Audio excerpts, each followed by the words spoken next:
Ang tatamis ng salita sa isang daang tula.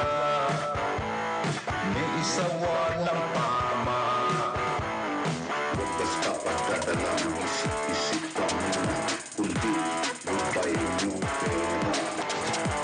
Mga online scamming, ang daming plataforma, ang lalambot ng mga dila, ang tatamis ng salita sa isang daang tula.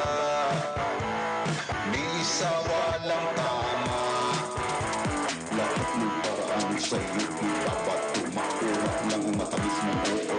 Bahay at lupa bibigay sa'yo at sa araw-araw pera mo ay tutulog at dulyar parang tutubuhin ito. Huwag basta maniwala at padadala, mag-isip at alamin mo muna. Pera mong pinaghirapan maglaho na parang mula. Mga online scammer, ang daming plataforma, ang lalambot ng mga dila, ang tatamis ng salita sa isang daang tula.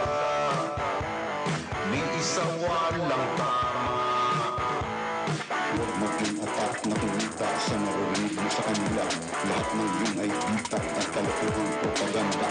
Kahinaan mo sa samantalahin nila, kaya dapat maging alis ka pa. Kung tuso sila, dapat sigurista ka. Tandaan mo ang hirap kitain ng pera. Mga online scammer, ang daming plataforma, ang lalambot ng mga dila, ang tatamis ng salita sa isang daang tula.